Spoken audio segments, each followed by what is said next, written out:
Vous souhaitez en savoir plus sur les endroits où l'on peut trouver de l'or au Cameroun? Sachez que la recherche d'or est une activité qui a marqué l'histoire et l'économie de nombreux pays africains, y compris le Cameroun. Nous allons explorer les principaux lieux aurifères ainsi que les cours d'eau riches en or au Cameroun. Le Cameroun bénéficie d'un potentiel aurifère considérable, grâce à une géologie favorable. Ce potentiel est lié à des formations telles que les ceintures de roches vertes, les intrusions magmatiques, les zones de déformation tectonique, les altérations hydrothermales et les placers alluviaux. Les régions aurifères principales du Cameroun incluent l'Est, l'Adamawa, le Nord, l'extrême Nord et le Sud. Dans quelle région trouve-t-on de l'or au Cameroun? À l'Est, cette région est particulièrement riche en or, avec des gisements majeurs autour de Betaréo-Yka et ses environs, ainsi que dans les districts de Ngoura, Kolomine, Kambélé, Batouri et Garoua-Boulé.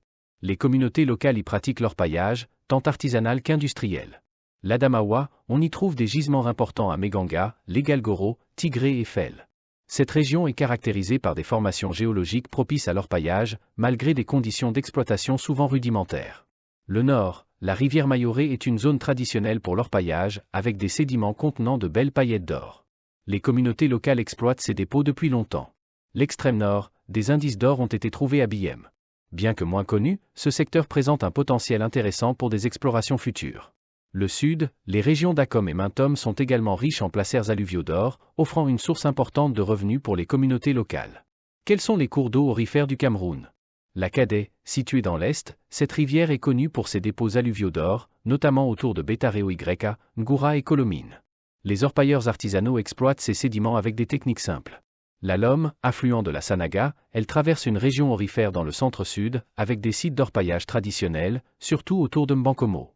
Le Mayoré, dans le nord, cette rivière est une source d'orpaillage traditionnelle, avec des sédiments aurifères provenant du massif de l'Adamawa. Le Nkam, cette rivière, qui traverse la région du littoral, possède du potentiel aurifère, surtout dans sa partie haute et ses affluents. Le Bumba, situé dans l'est, cette rivière est riche en gisements d'or le long de son lit. L'orpaillage artisanal y est une activité économique importante pour les communautés locales.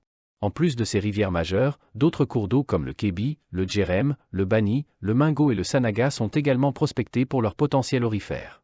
En résumé, le Cameroun offre de nombreuses opportunités pour la recherche d'or, tant dans les gisements primaires que dans les placers alluviaux. Bien que l'orpaillage artisanal soit répandu, il est important de promouvoir une exploitation plus réglementée et durable pour maximiser les bénéfices tout en préservant l'environnement.